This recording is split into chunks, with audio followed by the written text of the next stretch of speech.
the month, and here we are with the fabulous Ethan. Good morning, everybody. From Outlaw HQ, and in fact, from your new perch upon high in Outlaw HQ. From the nest. Also from the nest. But yes, because we are magpies here at Outlaw Yarns. So we have delightfully expanded to occupy the entirety of the HQ building. And so now we have offices with, brace yourselves, everyone at home, desks. I know. It's a glorious change to our lives. Eventually, one day in the future, we will leave work here. I know. I was just going to say, I don't think Cardiff Avenue is quite ready to actually have the shift of Outlaw office. No, this is like the final phase. It's like, yeah, it's like we're coming out of a cocoon. It's amazing. It's very exciting. Well, I've been, my room is occupied currently by the Pakawhai spinners this morning. So I've decided to set up here. Oh, how convenient. I know. In front of my very own wall of Outlaw in the... I love it. I know, in the warehouse. So I thought it'd be a bit fun. And actually, it's just stopped raining here. Before it was so heavy. And I'm thinking, I'm not going to be able to say anything. You won't be able to hear me because it'll be that heavy. But anyway, it stopped. So it's all good. Rain in Napier? Unheard of. Oh, I know. I thought it wasn't permitted. I know. Every now and then we do allow it. We do allow it. What a so we've had some crazy ass weather the last few days. I know which is tick cold for you guys down there. And it's been wild. It got up to 18. Hope returned to my soul briefly. I was like, winter is over. It's time to get out on my bike and see the world again. And then it dipped back down to 3 just to give me that big old slap in the face. It was like, I know. I mean, it would have felt all very Canada for you. Yeah. I've already left one country because of its inclement weather, but I can't leave this one. So exactly. I'm going to learn to cope. I might have to start like wintering for 2 weeks far north or something. Now, the nice thing is, though, both of us are wearing our most recent finished items that we've been showing up with everybody. So mine is the gold wing by Jennifer Steingass, which I'm just absolutely delighted with. And it was so nice that it was cold enough today for me to wear it again. And yours, of course, is... Adelaide by Isabel Kramer, which is a wool people pattern from Brooklyn Tweed, but I knit it up in our beautiful sock bandit. And yes, everyone, I am bare-chested underneath of this delightful lace yoke. The beautiful part about it, everyone, is the yoke ends just slightly above the nipple. So you can really pull it off, male or female, rock it without a shirt, set them free, be yourself. It's a great plan. Excellent. Now that one needs to strip that visual from their minds. You're welcome.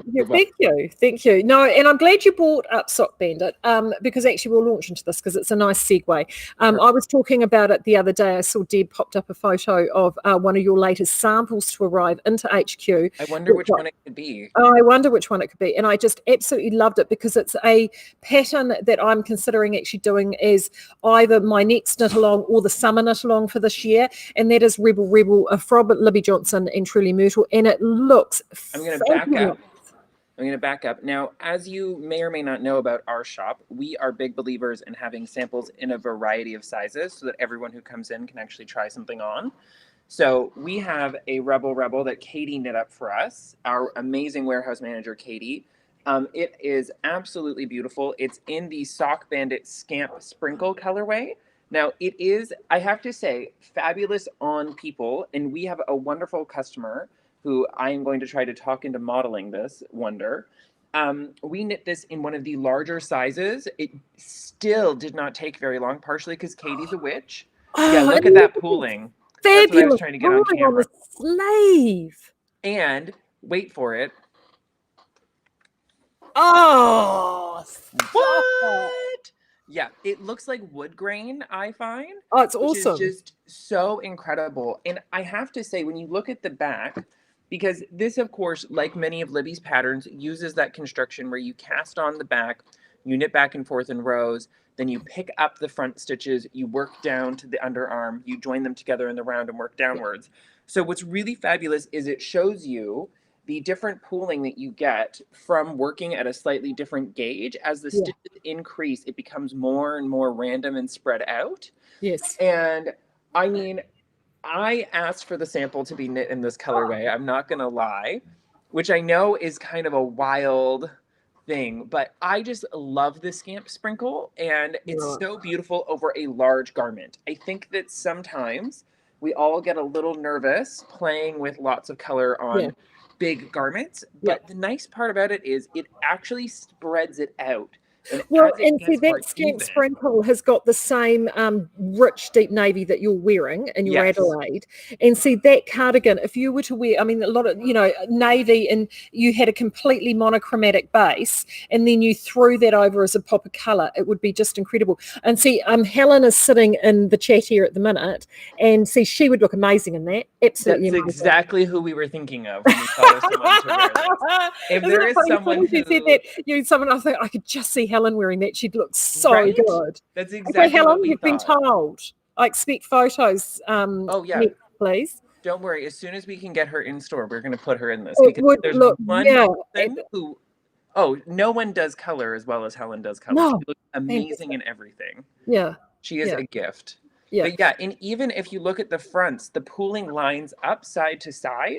And just to let everyone at home know, it's not like we calculate. First of all, you can calculate this. If you have a lot of spare time, a very good measuring tape, and nothing else to do with your life, you can knit a swatch and calculate where all of your pooling is going to happen and cut the yarn and modify how the pooling occurs. Please don't do that.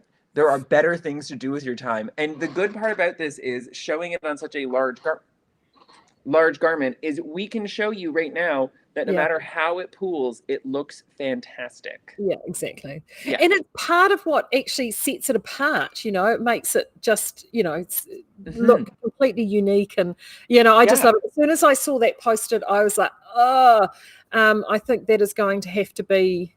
Exactly. And we've been talking a lot here in store going into our spring summer knitting as a staff, because we do all tend to knit about a season in advance so that everyone coming in has a chance to see some ideas. Deb is working on a beautiful Joji Locatelli cardigan right now in Laurel and Bohemia Sport. Do you want it? I might in a moment. I am working on a really lovely Andrea Mowry pattern. I believe that Carmen is about to also cast on an Andrea Mowry pattern. I'm just about to cast on another great summer Libby staple, the Adira. Yeah. We were talking here about layering. Light pieces in beautiful, soft, drapey yarns like Sock Bandit when it's blocked out, like Bohemia Sport, like Little Bandit, and just making pieces that we can throw on together. So things like these open front cardigans, these lighter weight yoked sweaters that have ventilation or lace, depending on how you want to talk about it. And just making things so that you're feeling good reaching into your knitting wardrobe for spring and summer and pulling things out. So I would absolutely encourage anyone to take on either of these patterns because they're very wearable. Yeah. And I'm not going to lie, we here at Outlaw Yarns, surprising no one, do tend to modify the samples that we make. So because we were thinking of this as just a light layering piece to throw on, we did eliminate the pockets. Now, I'm a big fan of putting pockets in everything to fight the patriarchy, but personally, I'm not a big fan of layering cardigans with pockets. It's just a personal preference because I find that I just stick my hands in them and stretch them out for no reason. Yeah. We've all been down that road. Yeah. So for us, when we thought about this sample, we thought about a light layer for spring, summer, because it still, no matter how beautiful it gets during the day here in New Zealand, there's still that chill in the evening. First, either end of the day. And see, what I bought, we had our celebration here on Saturday, and I bought from Sue's Hand Dyed Yarns. She uses our naked sock base, and the most beautiful turquoise sort of hand dyed yarn from her on that base, amazing. And I thought it will look perfect in Rebel Rebel, and I bought enough because the way that Rebel Rebel is done is I love that sort of kimono style, and you can actually drop that length down, so you can go cropped, you can go mid-length, you can go waist length, or you could actually, I mean, so often people are saying, oh, I want a really nice long line cardigan. I think that could be a fantastic long line cardigan. And the best part about a long line cardigan like that, you're right, is with the drop shoulder, as you're saying, the drop shoulder, especially on the female body. Extend the arm, everyone. Extend the arm. Drop shoulder. So my shoulder's actually here. I am a wee little person. If you ever meet me in human form, I'm very tall, but there's not much going on. Yeah. The drop shoulder, especially on the female body, it gives space for everything. It allows things to hang. It's a classic, beautiful staple for a reason. Sometimes I think that in recent years, everybody has gotten a little hung up on the raglan. I personally am of the opinion that the raglan is intended for sporting wear. Baseball t-shirts, stuff like that, right? So raglans require someone who has a broader shoulder structure compared to their chest structure, with a shorter distance from the bottom of your collarbone here to the beginning of your armpit here. That's a rare dimension in the human body, let's all be honest. So for me, what we're both wearing right now, these round yoke cardigans and jumpers, super flattering on so many bodies.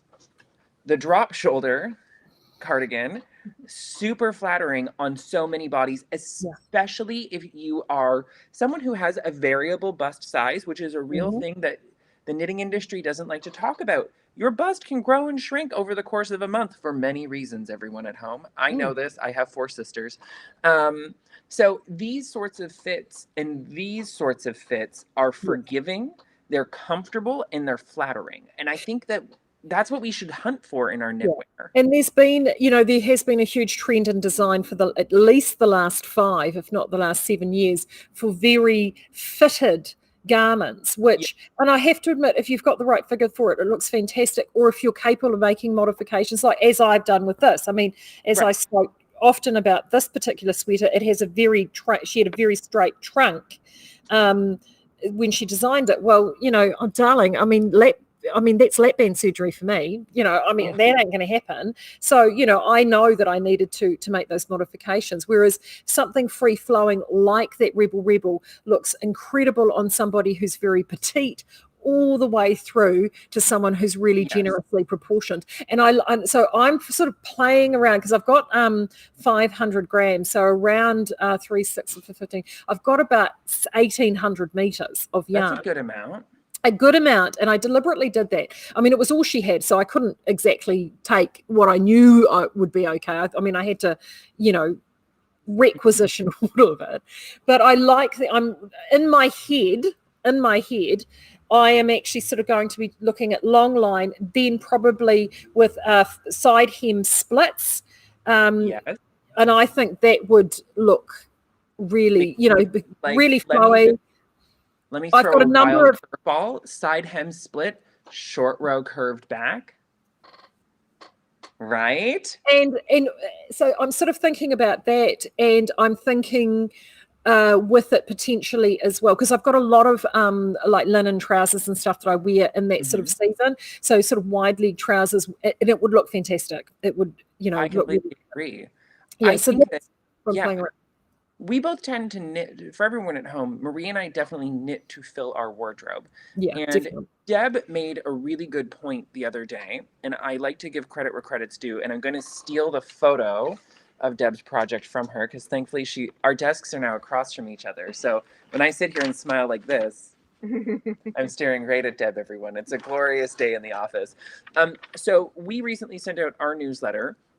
And I don't know if you've had the pleasure of meeting Carmen yet, but if there's someone who can ferret out a pattern that's going to work for many people, it's Carmen. She has like a weird gift for it. Now, Carmen brought up a perfect pattern for Bohemia Sport, Little Bandit, even possibly for some of your lighter yarns as well. Yeah.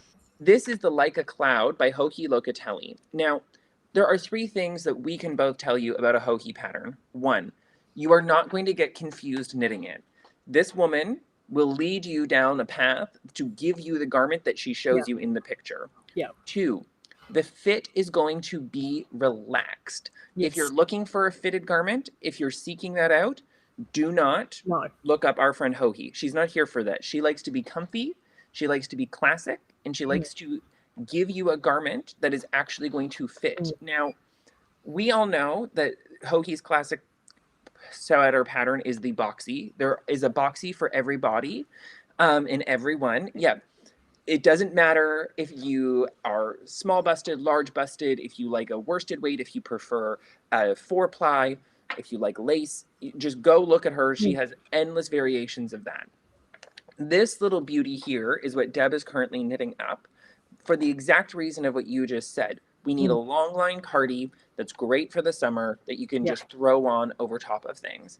And we always try to, no, actually, so I am really guilty of making elaborate samples. For what do you mean? What do you mean?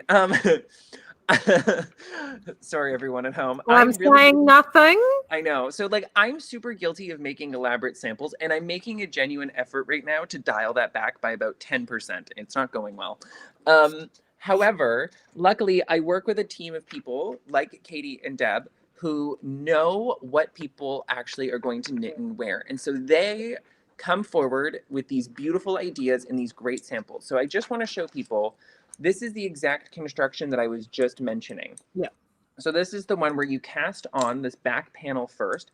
We have every cable known to mankind in use right now. That's the glory of interchangeable needles, everyone. You cast on this beautiful back pattern, great little section of texture, does not take terrifically long to knit, even though it's on a, hold yourself down, 3.5 millimeter needle, you'll be fine. Then you come around and you pick up from this shoulder seam, which makes a functional seam, giving the garment structure at the top. Yeah, so that it's not just hanging loose. Rebel does the same thing. Lots of other great patterns do the same thing. Recoletta is one. Oh, good. Ooh, there's disagreement in the comments. I love it. And then we come down and we work the front. You're eventually going to join these together at the underarm, which is where I like to remind people, if you are someone who is not comfortable with a fitted sleeve, or if you would prefer a different sleeve ratio, with a top-down drop shoulder pattern, it's super easy. Just make these two sections longer so that it fits your arm more comfortably. And if you want, you can knit a larger size with a smaller arm, or vice versa, knit a smaller size with a larger arm so that it fits higher up on the bicep, right? Yeah. Then you're just working down the other side of the front. So the thing about this is we are kind of trying to focus, and I notice that there should be, coming into this more relaxed time of year, I'm going to be a big pusher of the trend of taking on knitting that you're actually going to enjoy the knitting. Yeah. Yeah. Right? This is a project that I have actually seen Deb smile while knitting. See, I struggle. I mean, I try not to do that because I just find it sits in the naughty corner and I won't get it finished and I just end up resenting it and hating it. Yes. And I gave up that trend years ago. If I don't enjoy knitting it, forget it. It's perfect. Yeah. I think that's the way to be. Yeah, I mean, I think that's really important. So, I mean, now just in the, I've just got a couple of comments here. One here from Christy. She's asking, where can I find your modifications, Marie? I'll be brutal. So, me pulling disparaging faces at Ethan before because he talks about how he takes on these really technical knits, and I'm, being a bit mean. Of course, I'm the queen of modification. So, I spend a lot of time living in my own glass house, and I will be brutally honest with you. Christy, I don't actually write them down. I should, but I don't. And so the answer to that is you will find them actually in episodes of the diaries when I've gone to talk about them, because I'll let you guys know about them once they've happened and then I move on. So yeah, I'm really sorry about that. It's just, I'm hopeless. I mean, look, I've got designs sitting there, as Ethan will tell you. He's waiting for me to send them to him to write up on the Round To It program. So I'm hopeless. I'm hopeless. Let's be honest, everyone. There are 800 hidden modifications in the jersey I am wearing as well. Marie and I are well past the point of knitting to pattern when we know it's not going to work. Yeah. And I think that's the thing, I think it's about allowing yourself, modifications are okay. It's allowing yourself to actually go, okay, I can see why they're doing that or where they're going with that, but no, that doesn't work for me. I want to do it like this. And just doing it, it's, totally. And I mean, at the end of the day, if it's a disaster, you just frog it back and go back to where you were. I mean, it's not. Lifelines are your friend. Yeah. Never be afraid to put one in. Like, the whole point of this exercise of making our own clothes is so we actually get the things we want. Yeah. If they had this sitting on a shelf somewhere, or the beautiful gold wing that you're wearing sitting on a shelf somewhere. I mean, we probably still wouldn't go buy it because we can do it better, but we would just go buy it. Yeah, exactly. But let's face it, 90%, and there are beautiful knits that you can purchase, everyone. 90% of the knits that you buy don't fit very well, don't last very long, and don't make you happy. The ones that last long, inevitably, 3 years in, you're like, oh God, why did I buy that? Hello, we've all done that with one of those Michael Kors cabled sweaters with the zippers on the front. Like, why? Why do we do this to ourselves? It snags on everything. Right? Yeah. Why does he like such large gold zippers? Like they're anyway. So that's what we're doing. And yes, Marie and I are both very guilty. If you look on my Ravelry page, I think it only says that I have 67 projects or something ridiculous. Which we know is not true. No, not even close to true. No. But it's a thing. Like some of us, we knit for a living, which I think is hard for people sometimes to remember. Like Marie and I are professional knitters in the sense that everything we make is something that you guys see eventually.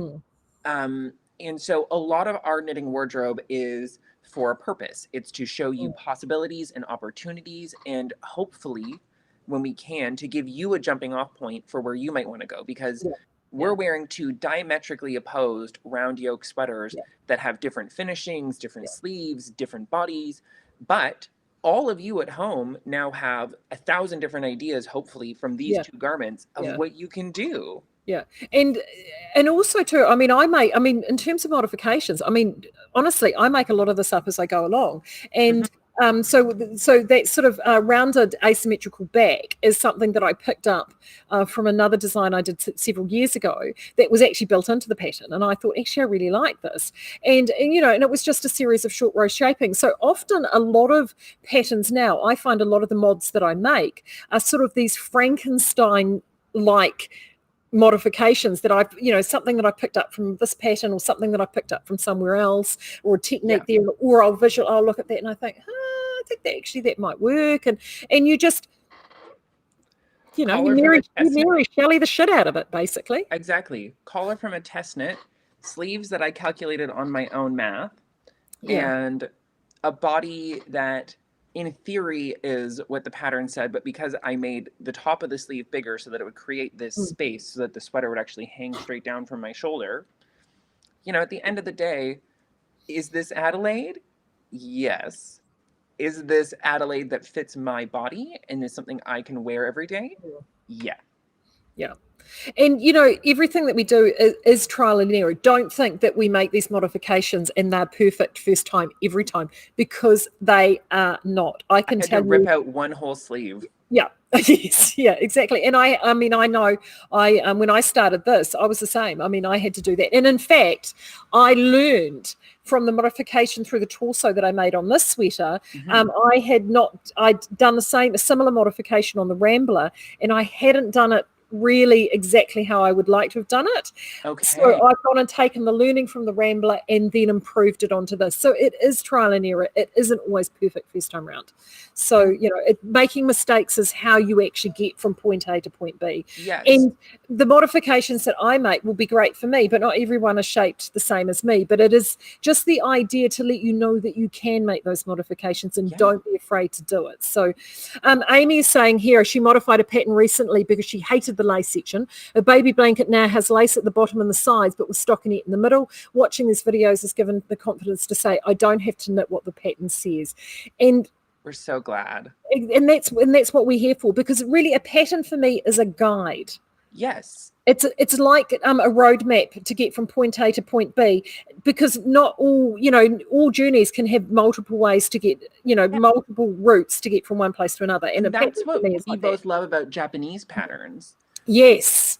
Japanese patterns are a series of suggestions. Yes. They're not a hard and fast. If you buy a Japanese knitting pattern, there are 3 things it doesn't tell you because it assumes you're going to do what you want. It doesn't tell you how to cast on. It doesn't tell you how to bind off. And it doesn't actually tell you how long to make anything. Yeah, absolutely.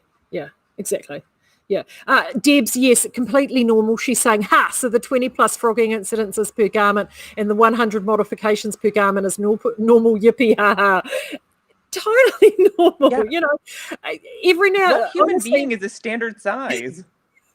I do. I have to admit, I have. So I'm going to show you my Nilchick, because just speaking, this is probably, well, so far, one of the least modified things I've knitted in a really long time. The only modification I've made to date is switching out a colour suggestion, which to me is not a modification. That's just a preference. It doesn't count. Yeah, totally.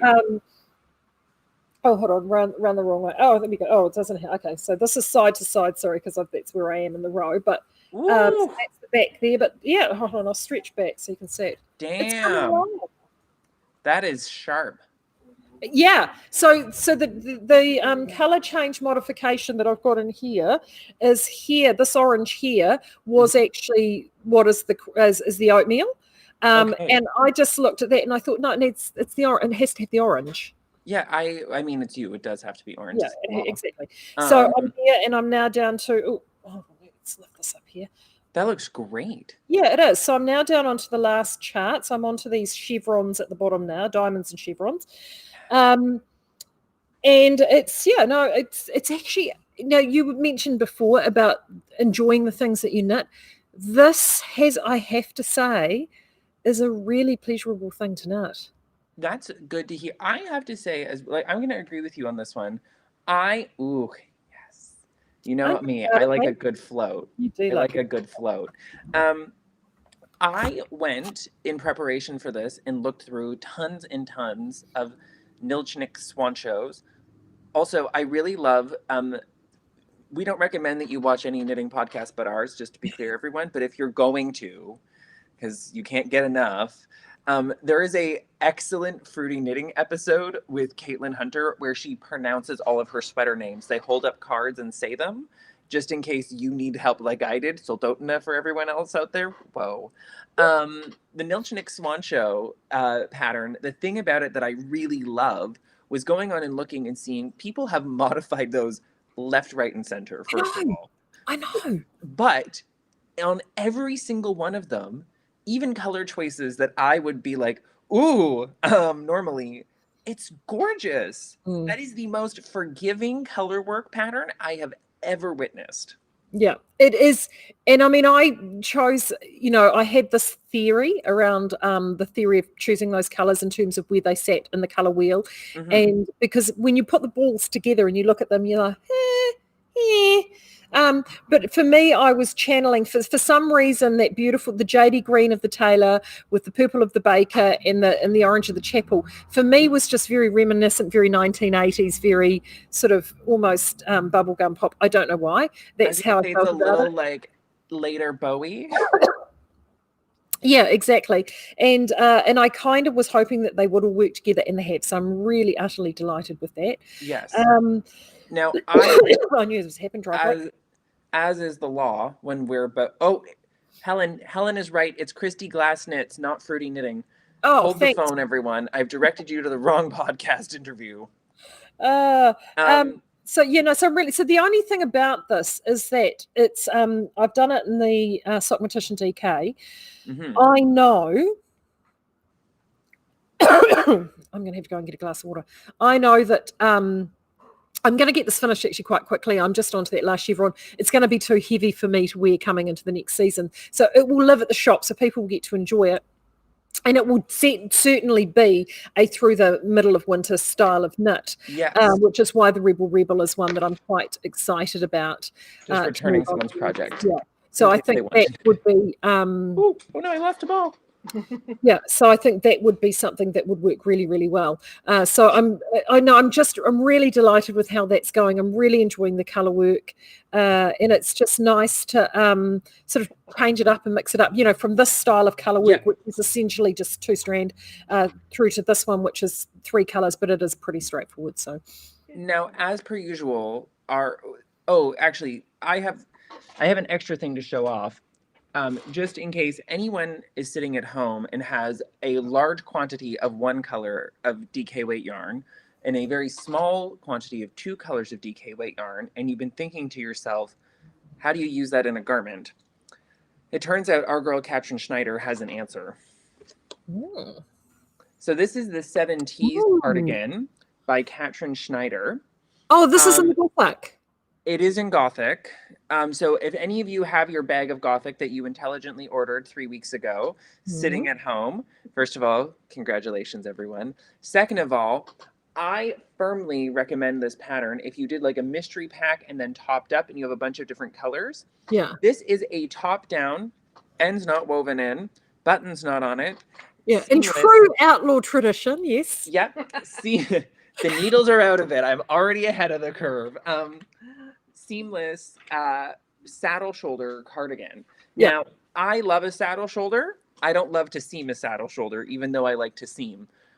Good news. There's a solution. And the great part about this is it uses a very subtle 3-color stripe method where you stripe with contrast color A, stripe with the main color, and then stripe with contrast color B and repeat on the bottom. Yeah. It makes this very graphic and vivid look that A, doesn't consume a lot of the contrast colors, and B, is just really, really fun to make. Yeah, and also too, again, a classic piece which is for the wardrobe that you know that you can wear again and again. It's got a nice little high neck on it. I made mine a little short because I am actually quite short torsoed.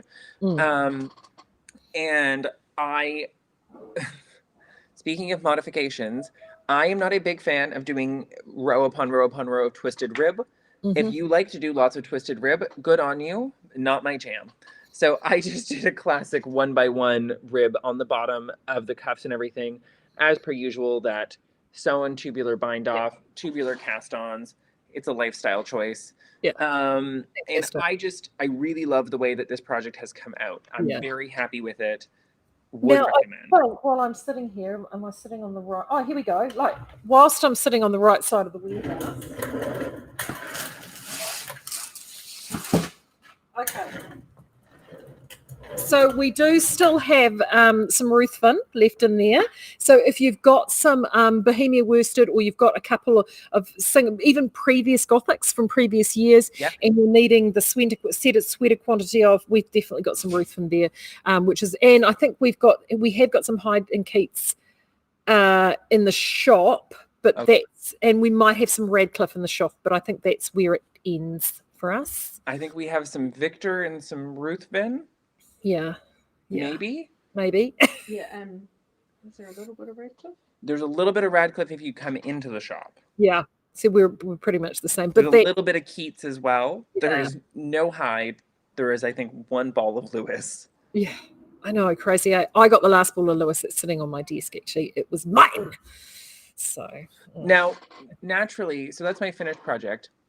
As per usual, Marie, you and I are psychically linked. Yes. So you start one project and I immediately cast on its contrasting companion. Look at these sweaters. We don't plan these things. I just need everyone at home to know this.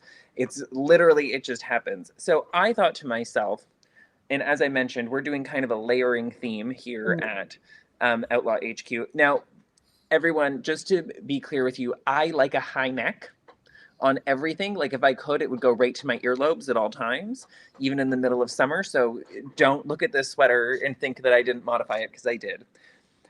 I cast on the companion piece to your Nilchick Swan Show, naturally. I am doing the Woolen Honey pullover by Andrea Mowry in some Little Bandit, which is a underutilized garment yarn, I think. I, of course, have already made a garment in it, my Yishu pullover, that I actually intend to wear with this as my layering pieces, because won't that be great? Yeah. Anyway, I raised the neck quite a bit, and I'm going to tell everyone a secret. So for years, I have not necessarily enjoyed the fit on a lot of top-down sweaters. I've recently started doing extra short rows at the top of the back neck, which, because this is garter stitch, you can really clearly see them. Yeah. And I know that looks like too many, but trust me, when it blocks out, it will sit perfectly. However, I realized it's because I actually don't need as much ease as whom the patterns are designed for. So what I have started to do now is I am knitting either the smallest or second smallest size in these top-down patterns and finding a much better fit. Now, it means that I do have to do some crafty work to increase the number of sleeve stitches Yep. that I leave on hold, and that I have to cast on slightly more stitches at the underarm and then decrease them away in order to get a good fit. But I have already had this on, and I am doing what Marie and I usually do, which is where we start at the top, we work down. We stole this method from Karen Templar. It's the best way to do top-down sweaters. You start at the yoke, you work to the underarm, you come back, you knit the sleeve, you knit the other sleeve. Yeah, it fits much better because you actually get an accurate measurement on the body instead of ending up with a body that's too short or too long. Anyway, definitely in love. Would 100% recommend. Not all patterns, even by good designers, are created equal. It's important for me to say that up front. However, keep talking. However, this pattern by Andrea Mowry is excellent. It's really fun to knit. It has this great textural value in the yoke using these elongated drop stitches that you knit downwards. Now, I am the high priest of neutral colors. You'll never see me in anything brighter than this, most likely. Oh, yeah. And with that honeycomb pattern, I'm sorry. Exactly. The daring is the way to go, folks. If you are thinking of casting one of these on, the smallest size is very petite. It's a 39-inch bust. So roughly, what's that? 360, 90, 95 to 98 centimeter bust. Math. Anyway, absolutely loving it. Very quick to get through. Now, I'm an obnoxiously fast knitter, but this is only 4 days worth of work. So are they, just having a look, are they, because I can't quite see the detail in here, are they traveling stitches with slip stitches? What are those? Hold them up. So what you're doing is you are creating extra wraps at the top here of the stitches, and then you are dropping those wraps. You slip them for multiple rows, and then you cable them to a new location. Right, so you're creating an elongated stitch and then moving them. And then moving it. And then the vertical ones are just making an elongated stitch and working it multiple rows later. Yeah. I have already recorded a little video of how to drop the wraps because it's not necessarily intuitive, I find, with these elongated stitches, and it's easy to get them caught up in other things. But I absolutely love this. It's super fun to make. It's very engaging. I have had to promise to stop using the word easy. So we're going with fun and engaging. And eventually you just get into garter stitch. If you're not into garter stitch in the round because you're afraid of purling, don't be afraid of purling. It doesn't take that long. But you can also just work the garter stitch flat by casting on an extra stitch on either side and then seaming it up. I will just show everyone briefly at home. There is a visible seam in the back where the row begins and ends with garter stitch. If this bothers you, do what I mentioned and knit it flat and then seam it up. The seam will disappear. However, I actually kind of like it. Well, I like it too. I just think it adds a really good another graphic element. Yeah, absolutely. Now the other because we mentioned before, I'm doing the Nilchick, you're doing you're playing around with that. The other knit along that's going on along at the moment, actually, if you're looking for something to knit and wear, Stephen B is actually just about to start one over there, and I'll post the link up to the group if you're quite keen to do it. This is one that in that group they're doing Ursa, and the reason I pulled this out is I know that one of your really good solid locals at HQ knitted this earlier in the year using Luann has indeed made one, and it's beautiful. And Little Bandit. And the thing about this Ursa is that it's a crop jumper. Like for me, in terms of layering pieces, I like I wear a lot of maxi dresses. This is perfect for a maxi dress. Now it's knitted on it's a chunky sort of finish. It is the sort of sweater, to be honest, you would do the I would potentially take the larger sizing and do the whole love note thing with it and actually pull it back into a finer weight yarns just to make it more. Yeah, I would probably do the same. The one thing about this that I will say that they have done in this pattern, if you're looking for something to do, if you are someone of the fuller bust, which I'm not, I'm very average, but our friend Sue-Ann is someone of the more generous bust. She is indeed. And I know she did this. There is a very good section of bust darts that you can actually add in there to make a huge difference. So if this is something that's been sitting in your queue for a while, and you're wanting to actually give this one a crack, and we're not necessarily doing it ourselves, they are doing that with Stephen B. Yeah, over at the Stephen B. Fiber Studio. So that's one that you can check out too. Now, just before I head off, everyone has done brilliantly well. Our new Skeinz Speakeasy theme for the month is celebration, because it's spring. It is, there's so many things to celebrate in spring. There's loads of babies that turn up in spring. Spring is probably the busiest time for babies, and of course Baby Bandit is here, and we've got loads of it if you want to support you. Yes, and I also popped up photos, and I of all these beautiful, gorgeous prize packs, and they have been drawn. So I'm going to give you a list of the winners for those. Those will be going out this week or early next week. So Joe Cranston, Jill Challies, Donna Dalzell, Sue Copus, Kylie Smith, and Sandra Sparry. Congratulations. You are the winners. So that's all what's going on there. We had a great celebration weekend, as I mentioned on Monday, over the weekend. That was so much fun. But I'm going to be down with you guys actually soon. In a month. Yepers. It's everybody's second favorite time of the year, except for Can, Outlaw October. So if you're wanting to get yourself planned, that's why I'm quite keen to get this Swan Show done and dusted. So if you're looking for something to do, as Ethan pulled up, that Hohi pattern would be a perfect one for Outlaw October. Start planning now. You've got a month to get your planning started, haven't you? So if you're wanting to get planning, if you've got that Gothic there that you need to get knitted up, if you've got that Bohemia Sport that you need to get knitted up, and I know from the mill there's some restocks of some colours coming too. We do have a restock of some of our colours.